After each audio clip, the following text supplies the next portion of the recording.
आरोग्य, मुक्ती,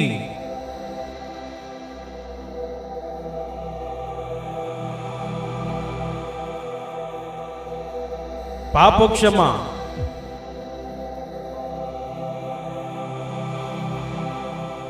आनंद, शांती,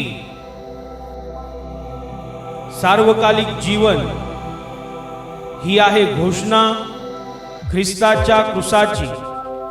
हा क्रूस जो गेली 2000 वर्षे पापी व दुबळ्या मानवासाठी सामर्थ्य ठरला आहे। देवाचा पुत्र येशू ख्रिस्त 2000 वर्षापूर्वी मानव बनून जगात आला व पाप्यांच्या मुक्तीसाठी त्याने क्रूसावर बलिदान केलं आणि आम्हा पाप्यांसाठी स्वर्गातले सर्व आशीर्वाद पृथ्वीवर आणले। म्हणून बायबल म्हणते की देवाने जगावर एवढी प्रीती केली की त्याने आपला एकुलता एक पुत्र दिला, अशासाठी की जो कोणी त्याच्यावर विश्वास ठेवतो त्याचा नाश होऊ नये, तर त्याला सार्वकालिक जीवन प्राप्त व्हावे।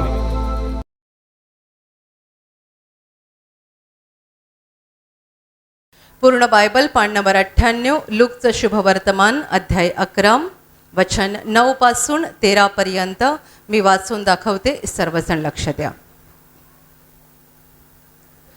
मी तुम्हास सांगतो, मागा म्हणजे तुम्हास दिले जाईल, शोधा म्हणजे तुम्हास सापडेल, ठोका म्हणजे तुम्हासाठी उघडले जाईल। कारण जो कोणी मागतो त्याला मिळते, जो कोणी शोधतो त्याला सापडते, जो कोणी ठोकतो त्याच्यासाठी उघडले जाईल। तुमच्यामध्ये असा कोण बाप आहे की जो आपल्या मुलाने मासा मागितला असता त्याला मासा न देता साप देईल, किंवा अंडे मागितले असता त्याला विंचू देईल? तुम्ही वाईट असताही तुम्हाला आपल्या मुलांना चांगल्या देणग्या द्यावयाचे कळते, तर मग स्वर्गीय पित्याजवळ जे मागतात त्यांस तो किती विशेष करून पवित्र आत्मा देईल। Hallelujah, hallelujah, hallelujah, hallelujah, hallelujah, hallelujah. माझ्या प्रिय बंधू भगिनींनो, प्रभू येशू ख्रिस्त सांगत आहे, मागा म्हणजे तुम्हास दिले जाईल, शोधा म्हणजे तुम्हास सापडेल, आणि ठोका म्हणजे तुमच्यासाठी उघडलं जाईल। कारण जो कोणी मागतो त्याला मिळतं, जो कोणी शोधतो त्याला सापडतं, आणि जो कोणी ठोकतो त्याच्यासाठी उघडलं जातं। Hallelujah, hallelujah. आणि पुढे तो म्हणत आहे की तुम्हामध्ये असा कोण बाप आहे की त्याच्या मुलाने मासा मागितला असता तो मासा न देता त्याला साप देईल, किंवा अंड मागितला असता त्याला विंचू देईल? तुम्ही वाईट असताना तुम्हाला आपल्या मुलांना चांगल्या देणग्या द्यावयाचं कळतं, तर जे स्वर्गीय पित्याकडे मागतात त्यांना तो किती विशेष करून पवित्र आत्मा देईल। Hallelujah, hallelujah, hallelujah, hallelujah. येशू म्हणत आहे, मागा म्हणजे तुम्हास मिळेल, शोधा म्हणजे तुम्हाला सापडेल, आणि ठोका म्हणजे तुमच्यासाठी उघडलं जाईल। पण हे मागणं, हे शोधणं आणि हे ठोकणं जगामध्ये नाही। येशू असं सांगत नाहीये की लोकांसमोर हात पसरा आणि लोकांकडे मागा। येशू असं सांगत नाहीये जगामध्ये शोध घ्या, आणि तो असंही सांगत नाहीये की जगाचे दरवाजे वाजवा, जगाचे दरवाजे ठोका। नाही, मागा तुमच्या स्वर्गातल्या बापाजवळ मागा। हालेलुया, शोधा, देवाच्या राज्यामध्ये शोधा आणि ठोका, देवाच्या घराचा दरवाजा ठोका. कारण जो त्याच्याकडे मागतो त्याला मिळेल, जो त्याच्या राज्यामध्ये शोध घेईल त्याला सापडेल, आणि जो देवाच्या घराचा दरवाजा ठोठावेल त्याच्यासाठी देव दरवाजा उघडेल. Hallelujah, hallelujah, hallelujah. ही वचनं अतिशय सोपी वाटतात, परंतु जेव्हा प्रत्यक्षात त्या रीतीने वागण्याची वेळ येते तेव्हा मात्र अशा प्रकारे आपल्याला वागता येत नाही. आपण जगाकडून मदतीची अपेक्षा करतो आणि सगळ्या गोष्टी आपल्याला जगाकडून पाहिजेत म्हणून आपण अपेक्षा धरून बसतो. तुम्ही दुसऱ्यांना संकटामध्ये मदत करता. का मदत करता? खूप लोक अशासाठी मदत करतात की आज तो संकटात आहे, मी त्याला मदत केली तर उद्या मी संकटात पडल्यानंतर तो मला मदत करेल. आज त्याची गरज आहे, मी त्याला मदत करतो म्हणजे उद्या मला गरज लागली की तो मला मदत करेल. आणि जगातले बहुतेक लोक याच विचाराने दुसऱ्यांना मदत करतात आणि म्हणून सगळेच निराश होतात आणि म्हणतात एवढा संकटात होता तेव्हा मी त्याला मदत केली आणि आता मला गरज लागली तर मदत करायला तयार नाही. Hallelujah, hallelujah, hallelujah. जगातले लोक दुसऱ्यांना देतात, दुसऱ्यांना मदत करतात अशा अपेक्षेने की आज त्याच्या संकटात मी उपयोगी पडलो, उद्या माझ्या संकटात तो मला उपयोगी पडेल. तुम्ही कोणाकडून मदतीची अपेक्षा करताय? तुम्ही कोणाकडून सहाय्याची अपेक्षा करताय? जगाकडून. आणि खूप लोक त्याच अर्थाने दुसऱ्यांना देतात आणि दुसऱ्यांना मदत करतात आणि जेव्हा ते संकटात पडतात तेव्हा त्यांची अपेक्षा असते की मी अमुकाला मदत केली होती, मी अमुकाला दिलं होतं, मी अमुकाची सेवा केली होती, त्याने आता माझ्या संकटात माझी सेवा करायला पाहिजे, मला मदत करायला पाहिजे, मला द्यायला पाहिजे. आणि तो मात्र संकटामध्ये पाठ फिरवतो. कारण देवाचं वचन तसं म्हणत नाहीये की तुम्ही दुसऱ्याला अशासाठी द्या की तो पण तुम्हाला संकटात देईल. तुम्ही दुसऱ्याला द्या, तुम्ही संकटात पडाल तेव्हा तो वरून तुम्हाला मदत करेल.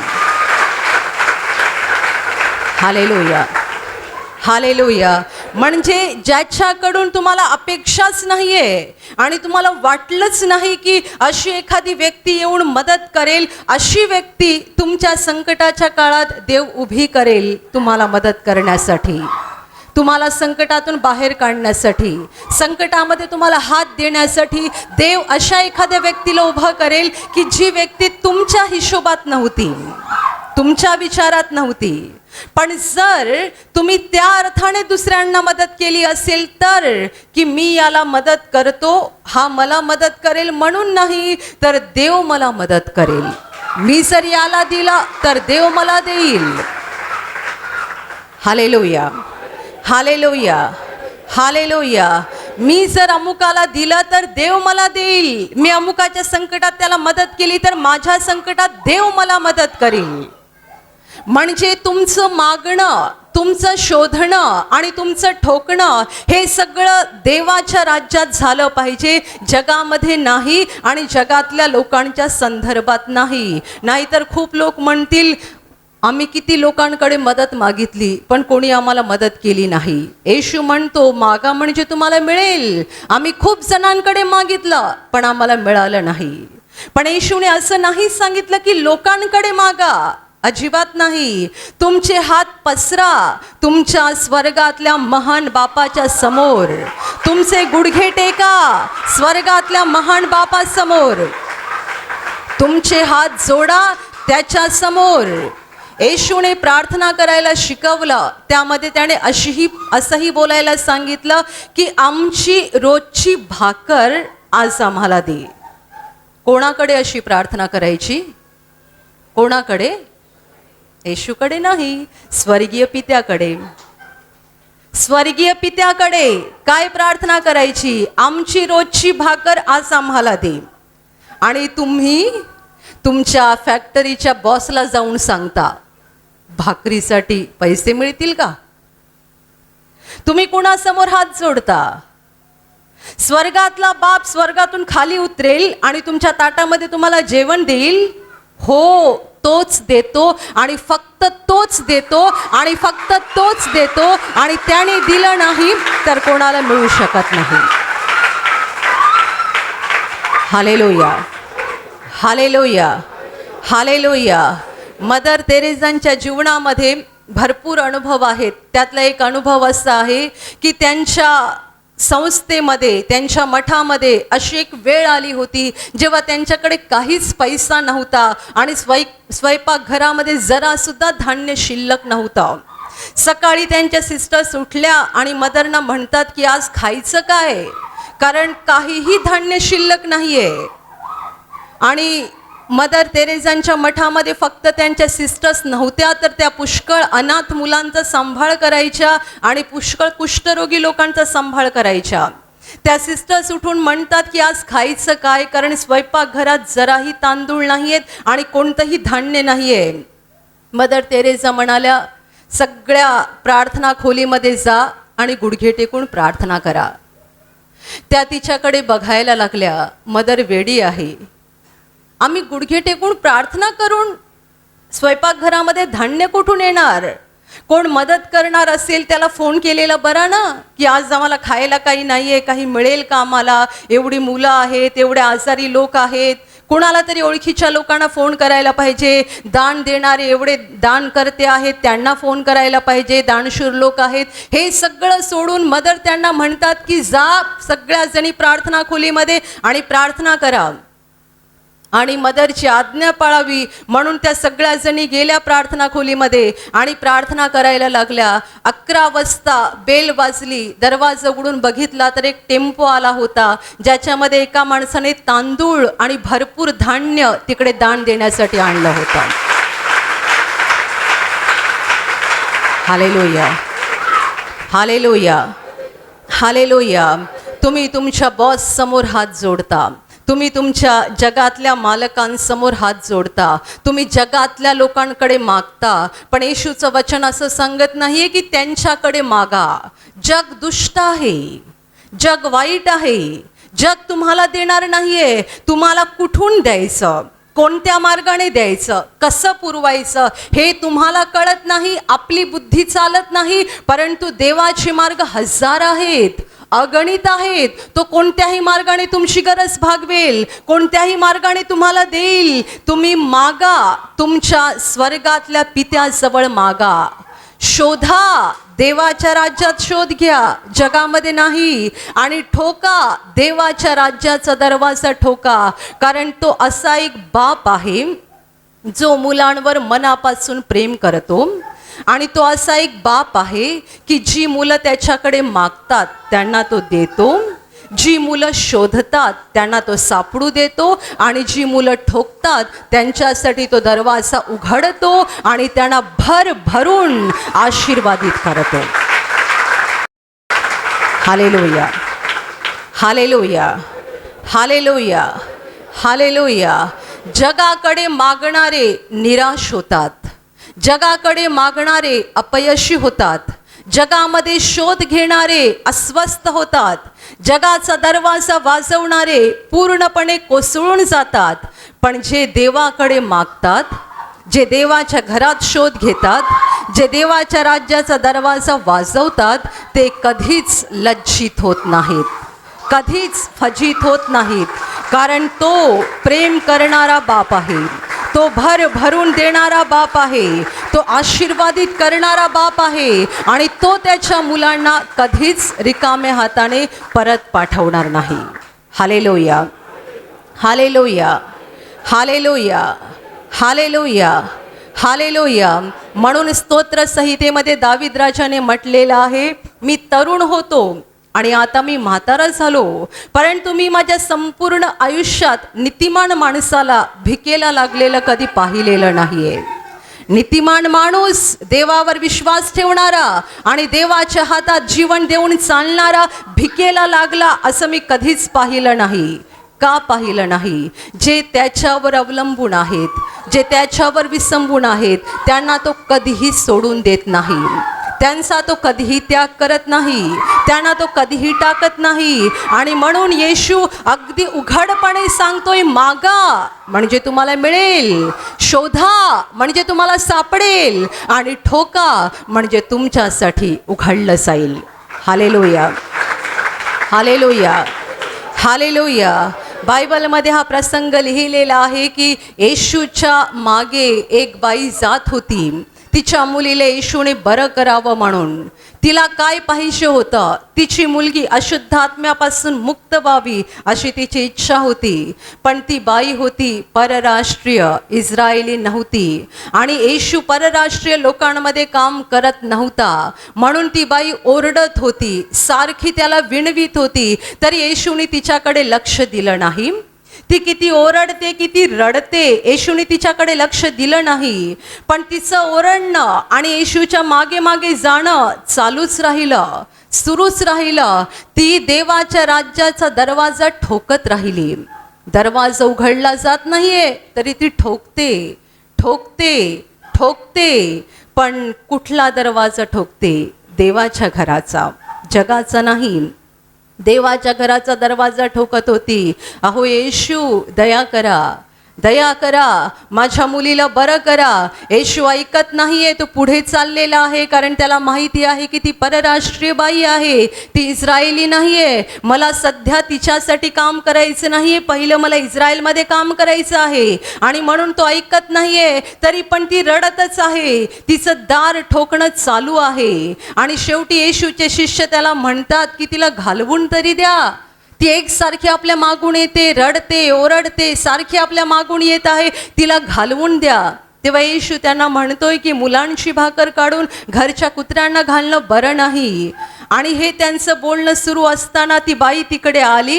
येशूने तिला कुत्र्याची उपमा दिली, तरी सुद्धा ती रागावली नाही, ती संतापली नाही. आणि ते येशूला म्हणते, खरं आहे, तू जे काही सांगतो ते खरं आहे. मुलांची भाकर घरच्या कुत्र्यांना घालणं हे चांगलं दिसत नाही, परंतु मुलांच्या टेबलवरून जे खाली पडतं ते मात्र घरातली कुत्री खातात. आणि ह्या तिच्या शब्दासरशी येशू तिला म्हणाला, बाई, तुझा विश्वास मोठा, तुझी इच्छा सफळ हो. आणि ज्या वेळेला येशू तिला हे वाक्य बोलला, तिची मुलगी तिच्या सोबत नव्हती, ती घरामध्ये होती. आणि घरात त्या मुलीतून अशुद्धात्मा निघून गेला आणि ती संपूर्णपणे अशुद्धात्म्यापासून मुक्त झाली. काय केलं तिने? ती देवाच्या घराचा दरवाजा ठोकत राहिली, ठोकत राहिली, ठोकत राहिली. काही लोक एकदा येतात आणि त्यांना काही अनुभव आला नाही की म्हणतात, हे काही खरं नाही, मी एकदा आलो होतो इकडे प्रार्थनेला, पण मला काही अनुभव आला नाही. काही लोक अजून 2-3 वेळा येऊन प्रयत्न करतात, काही अनुभव आला नाही की म्हणतात, ही सगळी फसवेगिरी आहे, हे काही खरं नाहीये, लोक काही बरे होत नाहीयेत, आजार काही जात नाहीयेत. का असं होते?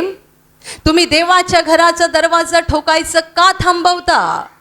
विश्वासाने ठोकत राहा, कारण तो प्रेमळ बाप आहे, तो तुमच्यासाठी उघडणार. पण तुमच्यात धीर किती आहे, तुमच्यात विश्वास किती आहे ते सुद्धा तो पाहतोय. आणि जे धीराने, विश्वासाने दरवाजा ठोकतच राहतात, थांबतच नाहीत, त्यांच्यासाठी शेवटी देव दरवाजा उघडतो आणि त्यांना आशीर्वादाने भरून काढतो.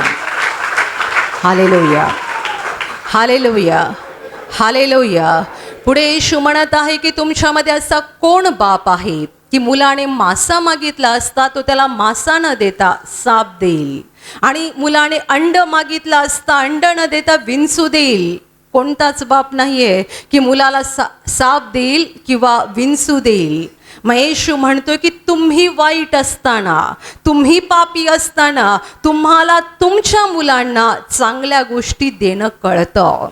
अगदी वाईट, दुष्ट आणि गुंड माणूस सुद्धा स्वतःच्या मुलाला मात्र चांगल्या गोष्टी देतो. तो दुसऱ्यांचे खून पाडतो, दुसऱ्यांचं रक्त पाडतो, पण जेव्हा त्याच्या मुलाचा विषय येतो तेव्हा त्याचं हृदय तुटतं. मुलासाठी गुंड माणसाचं पण हृदय तुटतं. जेव्हा स्वतःच्या मुलाचा विषय येतो तेव्हा तो कसलाही विचार करत नाही, मुलावर तो प्रेम करतो. दुसऱ्याचे खून पाडणारे आणि रक्त पाडणारे लबाड दुष्ट लोक सुद्धा स्वतःच्या मुलांच्या बाबतीत कनवाळूपणे, ममतेने आणि प्रेमाने वागतात. मग येशू म्हणतो की तुम्ही वाईट असताना एक वाईट माणूस सुद्धा आपल्या मुलाला चांगल्या गोष्टी देतो, तर जे स्वर्गीय पित्याकडे मागतात त्यांना तो किती विशेष करून पवित्र आत्मा देईल. Hallelujah, hallelujah. किती विशेष करून पवित्र आत्मा देईल. या वचनामध्ये येशूने पवित्र आत्मा हा शब्द का वापरलेला आहे? याचं कारण असं आहे की देव आपल्याला या जगात जे काही देतो, जे काही, त्या सगळ्यामध्ये सगळ्यात भारी गोष्ट, सगळ्यात मौल्यवान गोष्ट जी असेल ती म्हणजे त्याचा पवित्र आत्मा आहे. Hallelujah, hallelujah. तो आपल्याला सूर्यप्रकाश देतो, तो आपल्याला हवा देतो, तो आपल्याला पाणी देतो, तो आपल्याला जेवण देतो, तो आपल्याला घर देतो, तो आपल्याला नोकरी देतो, तो आपल्याला या अहिक गोष्टी पुरवतो. पण या सगळ्यांच्या पलीकडे देव पिता आपल्याला जे काही सगळ्यात मौल्यवान आणि भारी गोष्ट देतो ती म्हणजे देवाचा पवित्र आत्मा, जो येशूवर विश्वास ठेवणाऱ्यांना देव पिता देत असतो. अशासाठी की या जगाच्या अंधारामध्ये आम्ही विश्वासात चालू शकतो. या जगाच्या अंधारात, या सैतानाच्या राज्यात आम्ही अतिशय दुःखाचं, कष्टाचं जीवन जगू नये, तर यशाचं आणि विजयाचं आशीर्वादित जीवन जगावं म्हणून देव आम्हाला त्याचा पवित्र आत्मा देत असतो. तुम्हाला नोकरी पाहिजे, तो तुम्हाला जरूर देईल. तुम्हाला लग्नाला पुष्कळ वर्षे झाली, बाळ होत नाहीये, देव तुम्हाला मूल जरूर देईल. तुम्हाला स्वतःचं घर नाहीये, देव तुम्हाला देईल. तुम्हाला गाडीची गरज आहे पण तुमच्याकडे गाडी नाहीये, देव तुम्हाला देईल. तुम्हाला 2 वेळचं जेवण मिळत नाहीये, तेही देव तुम्हाला देईल. तुम्ही काहीही मागा, तो तुम्हाला देईल. पण यापेक्षा सगळ्यात भारी गोष्ट, तो तुम्हाला त्याचा पवित्र आत्मा देईल. Hallelujah, hallelujah. आणि देवाचा पवित्र आत्मा ही किती मौल्यवान गोष्ट आहे, ती त्याच व्यक्तीला कळू शकते जी व्यक्ती पवित्र आत्म्याने भरून गेलेली आहे. हालेलुया. पवित्र आत्म्यामध्येच स्वर्गातली सगळी दानं मिळतात, सगळी फळं मिळतात. स्वर्गाचा आनंद, स्वर्गीय शांती, स्वर्गीय आशीर्वाद, देवाचं ज्ञान, देवाचं शहाणपण, हे सगळं पवित्र आत्म्यामधून आपल्याला मिळतं. आणि ज्या व्यक्तीमध्ये पवित्र आत्मा उतरलेला आहे, जी व्यक्ती पवित्र आत्म्याने भरून गेलेली आहे, त्या व्यक्तीमध्ये ही दानं आणि ही फळं येत राहतात. स्वर्गीय आनंद, स्वर्गीय शांती, देवाचं ज्ञान, देवाचं वैभव, देवाचं शहाणपण अशा व्यक्तीमध्ये राहतं जी व्यक्ती पवित्र आत्म्याने भरून गेलेली आहे. आणि येशू म्हणतोय त्यांना, म्हणजे जे स्वर्गीय पित्याकडे मागतात त्यांना तो किती विशेष करून पवित्र आत्मा देईल. या वचनातून येशू सिद्ध करत आहे की देवपिता आपल्याला पवित्र आत्मा देण्यासाठी किती उत्सुक आहे. तो किती उत्सुक आहे. फक्त एकाच गोष्टीची गरज आहे, आपण त्याच्याकडे मागायला पाहिजे. तो उत्सुक आहे पवित्र आत्म्याने भरून काढण्यासाठी. कोणती उणीव आहे, कसली गरज आहे, आम्ही त्याच्याकडे पवित्र आत्मा मागण्याची गरज आहे. कारण लोक जेव्हा येशूकडे येतात आणि येशूवर विश्वास ठेवतात तेव्हा पहिला पवित्र आत्मा नाही मागत.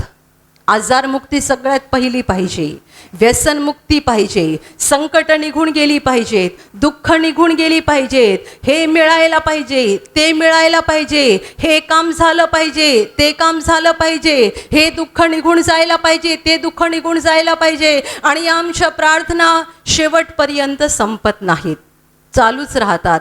येशूवर विश्वास ठेवून किती काळ झाला? 4 वर्षे. पवित्र आत्मा मागतोस का? प्रार्थना काय करतो? प्रार्थना काय करते? मला राहायला घर नाहीये म्हणून मी देवाकडे मागते. येशूवर विश्वास ठेवून किती काळ झाला? 10 वर्षे झाली. पवित्र आत्मा मागता काय? नाही. खूप आशीर्वाद पाहिजे, चांगलं घर मिळायला पाहिजे, गाडी मिळायला पाहिजे, एक जमीन पण घ्यायची आहे, आणि हे पाहिजे आणि ते पाहिजे आणि ते पाहिजे. तुम्हाला आणि मला कसली गरज आहे? येशू म्हणतोय पवित्र आत्मा तो तुम्हाला किती विशेष करून पवित्र आत्मा देईल. म्हणजे येशूवर विश्वास ठेवणाऱ्या प्रत्येक माणसाला सगळ्यात पहिली गरज पवित्र आत्म्याने भरून जाण्याची आहे. आणि परमेश्वर पिता आम्हाला पवित्र आत्म्याने भरून काढण्यासाठी उत्सुक आहे. उणीव आमच्यामध्ये आहे की आम्ही पवित्र आत्म्याने भरून जाण्यासाठी उत्सुक नाही, आम्ही अहिक गोष्टी मिळवण्यासाठी जास्त उत्सुक आहोत. Hallelujah, hallelujah, hallelujah, hallelujah, hallelujah. आम्ही पवित्र आत्मा मिळवायला उत्सुक नाहीत. ज्यांना पवित्र आत्मा मिळवायचा आहे आणि जे उत्साहाने मागतात, कळकळून मागतात, त्यांना तो दिल्याशिवाय राहत नाही. आतापर्यंत किती छोट्या मुलांनी अशा साक्ष दिलेल्या आहेत की आमची इच्छा होती की आम्हाला पण पवित्र आत्मा मिळायला पाहिजे. आम्ही प्रार्थना केली आणि देवाने आम्हाला पण पवित्र आत्मा दिला. छोटी मुलं म्हणतात की त्यांना पवित्र आत्मा मिळावा अशी त्यांची इच्छा होती. त्यांनी देवाकडे मागितलं आणि देवाने त्यांना पवित्र आत्मा दिला. आणि आम्ही फार मोठे म्हणजे महान विचारवंत झालो म्हणून आम्ही म्हणतो ते सगळं नंतर, पवित्र आत्मा नंतर मिळेल. पण आजच्या घडीला ही माझी गरज आहे. आजच्या घडीला घर मिळायला पाहिजे, गाडी मिळायला पाहिजे, धंदा चालायला पाहिजे, कर्ज जायला पाहिजे, हे व्हायला पाहिजे न ते व्हायला पाहिजे, हे काम बाकी आहे न ते काम बाकी आहे. तुम्ही आजारात असाल, तुम्ही दुःखात असाल, तुम्ही कर्जाच्या ओझ्याने दबून गेलेला असाल, तुमच्या जीवनात कितीही संकट आणि समस्या असल्या तरी लक्षात घ्या, तुम्ही जर येशूवर विश्वास ठेवलेला आहे तर सगळ्यात पहिली गरज पवित्र आत्म्याने भरून जाण्याची आहे. कारण जर तुम्ही पवित्र आत्म्याने भरून गेलात याचा अर्थ तुमचं शरीर हे जिवंत देवाचं मंदिर बनेल. देवाचा आत्मा त्यामध्ये वास करेल आणि देवाचा आत्मा जर त्यामध्ये वास करायला लागला तर तो तुम्हाला परिपूर्ण सत्यामध्ये नेईल. तुम्ही काय करायचं, काय करू नये, कुठे पाऊल उचलायचं, कुठे पाऊल उचलू नये, कोणती गोष्ट करू नये, कोणती गोष्ट तुमच्या जीवनातून काढून टाकावी, हे सगळं पवित्र आत्मा तुम्हाला सांगेल. पवित्र आत्मा सांगेल. काही लोक कर्जातून मुक्तीसाठी वेगवेगळे मार्ग विचार करत राहतात. हे करू काय, ते करू काय, याच्याकडे मागू काय, त्याच्याकडे मागू काय, आजार बरा होत नाहीये, अमुक डॉक्टरकडे जाऊ काय, तमुक डॉक्टरकडे जाऊ काय. त्याच्यापेक्षा तुम्ही जर येशूवर विश्वास ठेवलेला आहे तर पहिल्याने पवित्र आत्मा मागा. तो जेव्हा तुमच्या आतमध्ये येईल तेव्हा तो तुमच्या अंतकरणात बोलेल आणि तुम्हाला सांगेल तुझ्या जीवनामध्ये असं पाप आहे, या पापासाठी पश्चाताप कर. तू पश्चाताप केला की येशू तुला स्पर्श करेल आणि तुझा आजार बरा होईल. Hallelujah, hallelujah, hallelujah. तुझ्या जीवनामध्ये अमुक पाप आहे, ते पाप काढ, क्षमा माग देवाकडे, मग देव तुला स्पर्श करेल आणि तू बरा होशील. तुझ्या जीवनामध्ये अमुक बंधन आहे, तुझ्या हृदयामध्ये या चुकीच्या वृत्ती आहेत, तुझ्या जीवनामध्ये हा बिघाड आहे, हा बिघाड दुरुस्त कर, म्हणजे देव तुझ्यावर दया करील आणि तुला कर्जातून बाहेर काढेल. तुझ्या जीवनामध्ये समस्या आहे, तुझ्या हृदयात हा वाकडेपणा आहे, हा वाकडेपणा काढून टाक, म्हणजे काय होईल, देव तुझ्यावर दया करील आणि तुला बाळ देईल. हे सगळं कोण सांगेल? पवित्र आत्मा सांगेल. जोपर्यंत पवित्र आत्मा मिळत नाही आणि पवित्र आत्म्याने आम्ही भरून जात नाही तोपर्यंत आम्ही मानवी बुद्धीने विचार करतो, असं करायला पाहिजे का, तसं करायला पाहिजे का. काही लोक इथे प्रार्थनेसाठी येतात आणि त्यांचे प्रश्न सुटत नाहीत तेव्हा ते दुसऱ्या ठिकाणी प्रार्थनेला जातात. अमुक ब्रदरकडे प्रार्थना करून बघूया का, तमुक ब्रदरकडे जाऊन बघूया का, अमुकाचा फोन नंबर लावून बघूया का, तमुकाचा फोन नंबर लावून बघूया का. तुम्ही 50 ब्रदर्स आणि सिस्टरांचे फोन लावले तरी जर देवाने तुम्हाला बरं केलं नाही तर कोणीही तुम्हाला बरं करू शकत नाही. जर देव तुमच्या जीवनात काम करत नसेल तर तुम्ही DGS दिनकरणच्या प्रार्थनेला जा की नायजेरियामध्ये पॅस्टर क्रिसच्या प्रार्थनेला जा, तुमच्या जीवनात चमत्कार होणार नाही. कारण दगड कुठे आहे? दगड तुमच्या अंतकरणात आहे. दगड बाहेर नाही आहे, तुमच्या अंतकरणात दगड आहे. आणि तो दगड काढण्यासाठी तुम्हाला सांगेल कोण? देवाचा पवित्र आत्मा.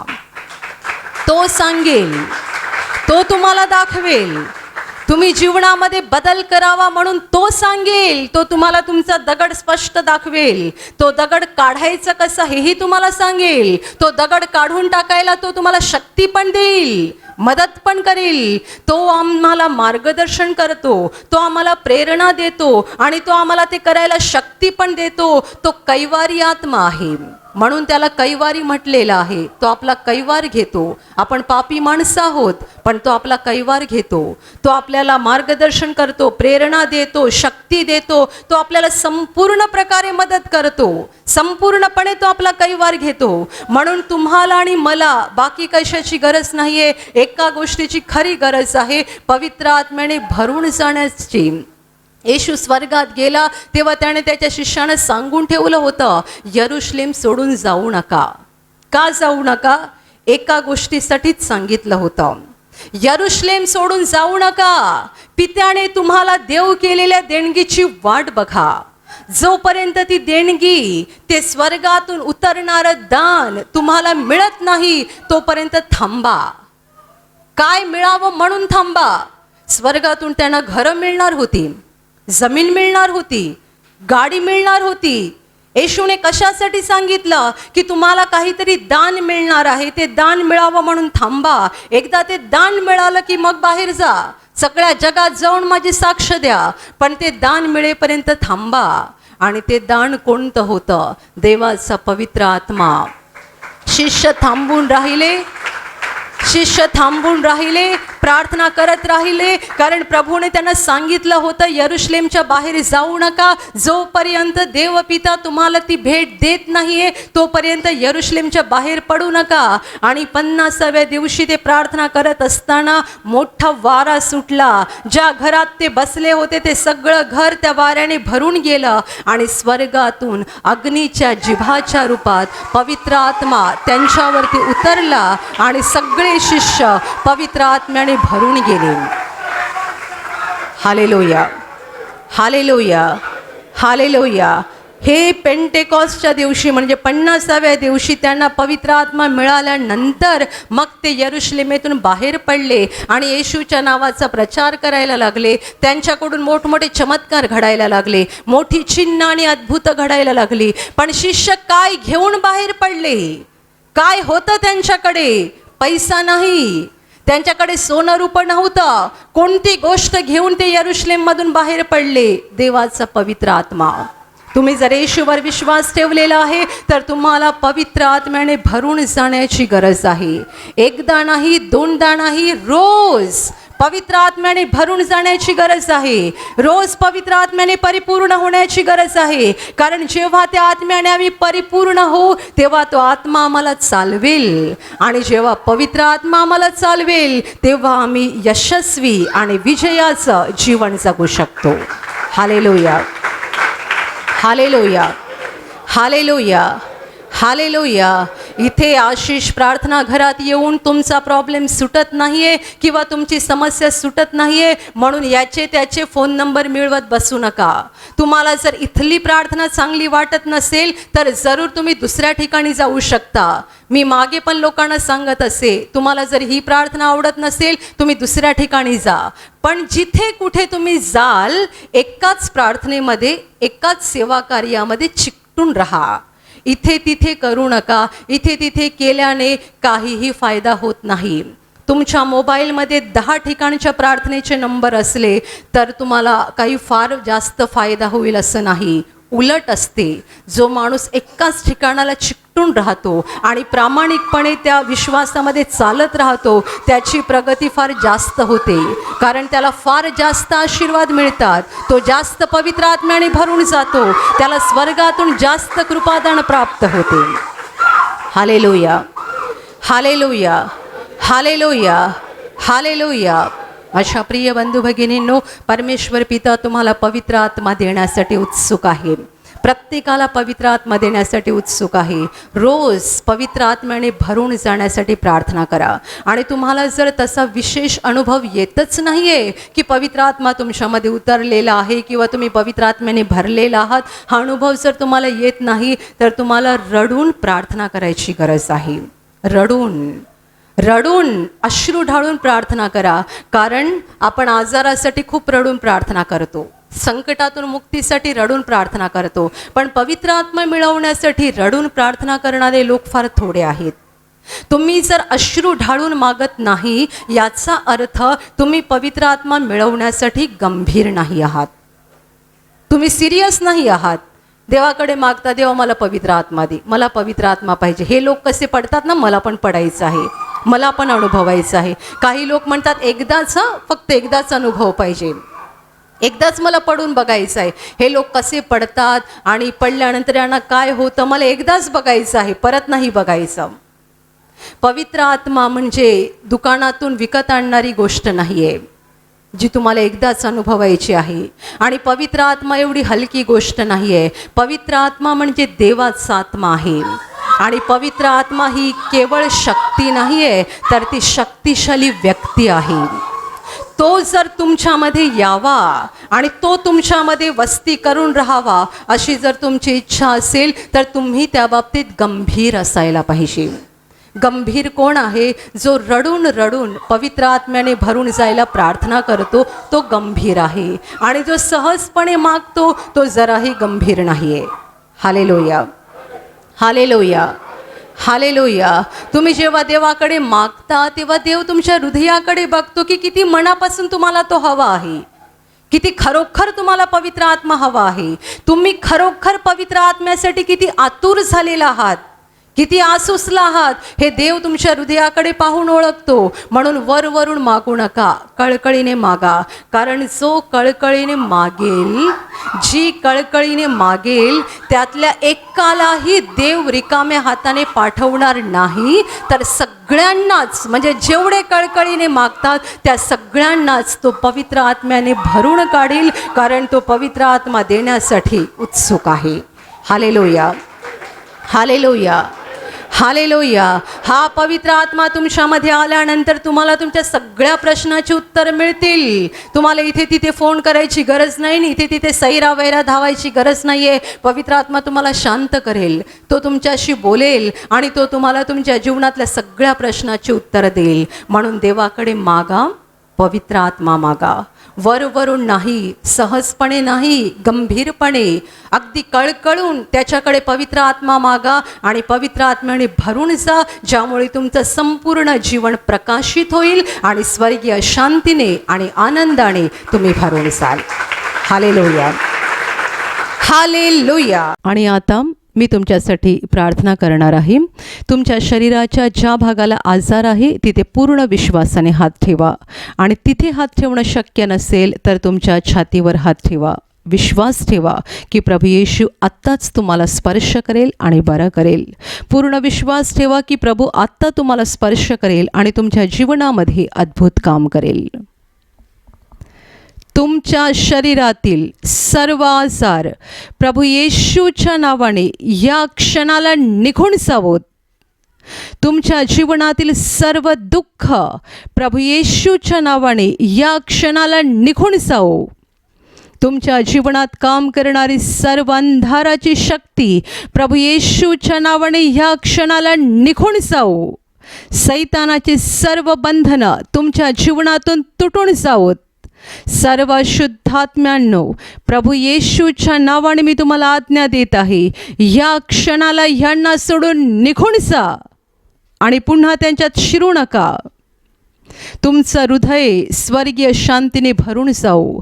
स्वर्गीय आशीर्वाद तुमच्या जीवनात येऊ. पवित्र आत्म्याचा आनंद आणि पवित्र आत्म्याची शांती तुमच्या हृदयात भरून राहू. आमीन.